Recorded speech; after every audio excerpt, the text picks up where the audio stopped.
अच्छा बाबा देखो, हम लोग पढ़ेंगे रिप्रोडक्शन, ह्यूमन रिप्रोडक्शन। उससे पहले इस ह्यूमन का नाम जान लो। मेरा नाम है, नाम क्या है? तो हमारा नाम है दयानंद, ठीक है।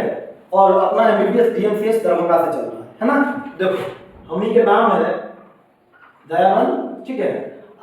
एमबीबीएस जो है वो डीएमसीएच, ठीक है। दयानंद कुमार लगा तो क्योंकि कुमार है, ब्याह शादी नहीं हुआ। आज पढ़ेंगे बाबा ह्यूमन रिप्रोडक्शन। कौन? Human reproduction.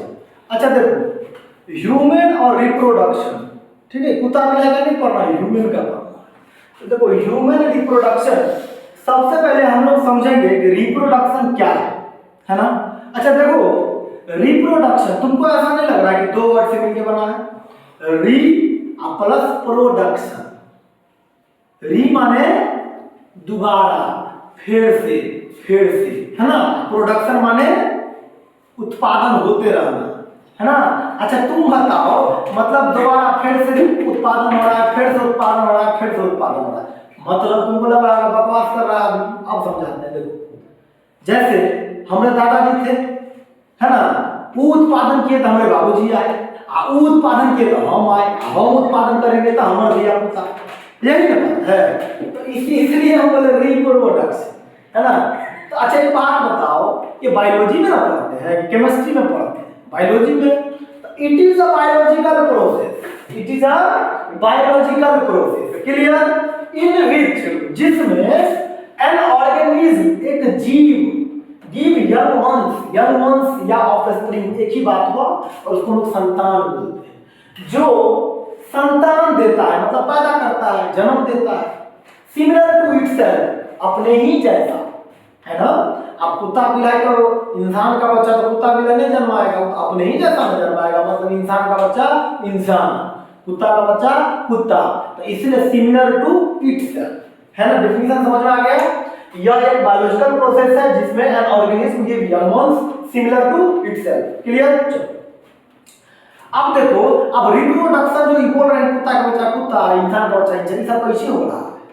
घटनाक्रम है, एक जीवन का एक घटना है, मतलब रिप्रोडक्टिव इवेंट है। तो रिप्रोडक्टिव इवेंट मतलब रिप्रोडक्शन वाला जो घटना है, टोटल 6 घटना घटता है, बुझते हो ना। घटना, पटना में घटना, है ना। चलो अब देखो, घटना हुआ टोटल 6, है ना। Gametogenesis, insemination, fertilisation, implantation, gestation, parturition. बाबू ये 6 का 6 पॉइंट हमने एनसीईआरटी से लिख रखा है ना, और टू दी पॉइंट तुमको एनसीईआरटी ही बताया जाएगा, है ना। और ढंग से एनसीईआरटी एक लाइन देखना, सारा तुमको मैच करेगा। चलो गैमेटोजेनेसिस, बउआ ये सब चीज हमको पांचों को डिटेल में पढ़ना है, आगे चल थोड़ा थोड़ा जान लेते हैं अभी। गैमेटो और जेनेसिस, जेनेसिस वर्ड कहीं भी देखना ना, उसका मतलब होता है फॉर्मेशन। जेनेसिस का वर्ड का क्या मतलब होगा? फॉर्मेशन होगा।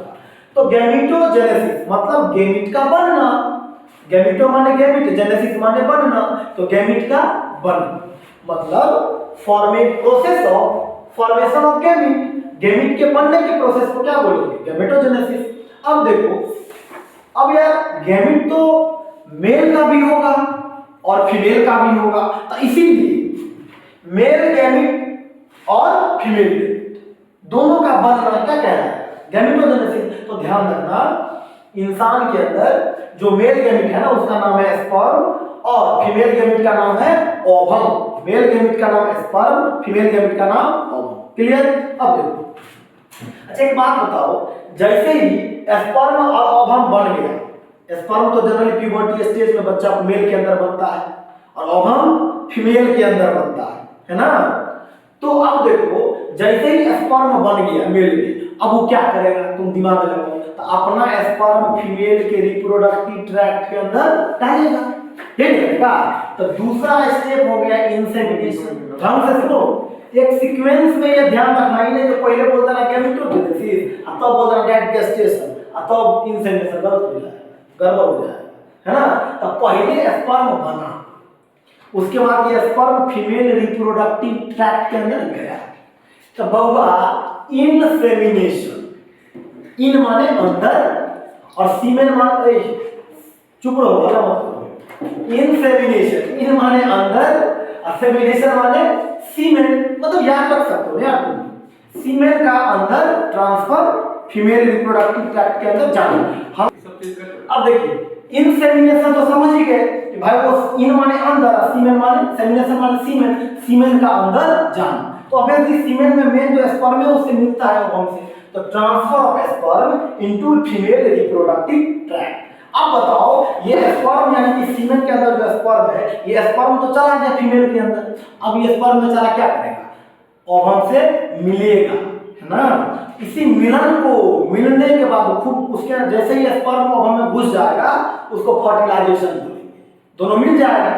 तो fusion of male gamete and female gamete हो गया ना, मेल गैमीट और फीमेल गैमीट के मिलने को क्या बोलेंगे, फर्टिलाइजेशन। अच्छा दोनों मिल जाएगा तो क्या बनाएगा, जाइगोट बनाएगा, दोनों मिल जाएगा तो क्या बनाएगा, फॉर्म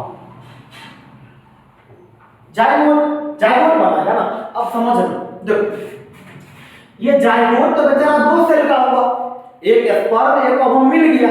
अब देखो होता क्या है कि डिवाइड होता रहेगा, डिवाइड होता रहेगा, 2 से 4 बनेगा, 4 से तुम्हारा 8 बनेगा, समझ रहे हो, 8 से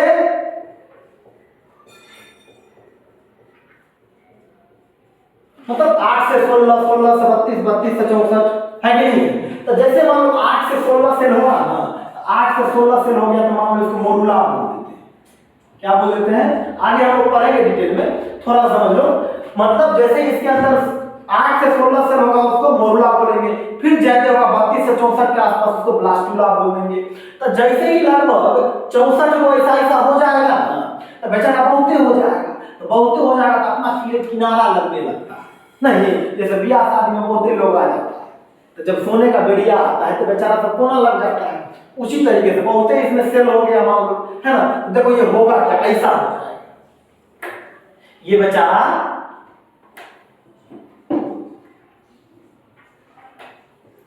फीजन में कितना ही लगता है सर,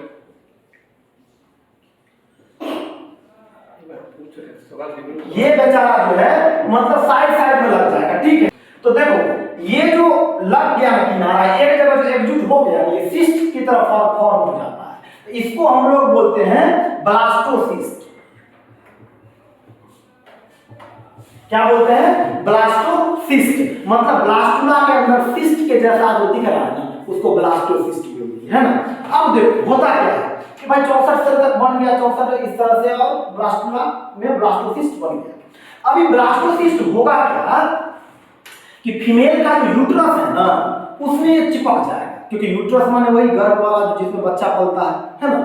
तो अब उसमें क्या हो जाएगा, चिपक जाएगा, समझ में आया। तो उसी को चिपकने को इम्प्लांटेशन बोलते हैं, चिपकना मतलब इम्प्लांट होना। तो ऑब्वियसली फर्टिलाइजेशन के बाद क्या होगा, इम्प्लांटेशन होगा, मतलब इस ब्लास्टोसिस्ट का यूट्रस के वाल में चिपकना, है ना। हालांकि हम लोग डिटेल में आगे पढ़ेंगे। Attachment of blastocyst into uterus वाल, है ना, यूट्रस के वाल में क्या होना, ब्लास्टोसिस्ट का चिपकना, क्लियर। अब चिपकेगा ना तो 9 महीना तक कहियो हर्ट बनेगा सबसे पहले, फिर कोनो अंग, फिर कोनो अंग, ऐसे करके पूरे बॉडी 9 महीना तक बनता रहेगा, है कि नहीं, फिर फाइनली बाहर निकलेगा। तो ये जो 9 महीना तक जो डेवलपमेंट हो रहा है ना एम्ब्रायो का, उसको एम्ब्रॉयनिक डेवलपमेंट बोलेंगे, उसी को बोलते हैं गेस्टेशन। क्या बोलेंगे, स्टैंडर्ड टर्म है गेस्टेशन, यही है वो गेस्टेशन। तो इम्प्लांटेशन के बाद क्या है, गेस्टेशन है ना होगा।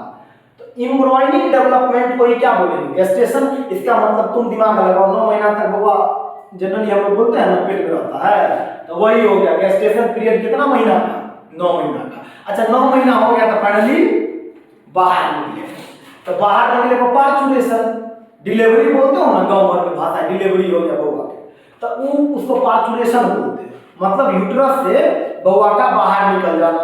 तो वही हुआ delivery of the baby outside the uterus, उसको क्या बोलेंगे, पार्चुरेशन। अच्छा देखो हम लोग का पूरा रिप्रोडक्टिव, ह्यूमन रिप्रोडक्टिव सिस्टम जो है ना इसी 6 घटना पे आधारित है।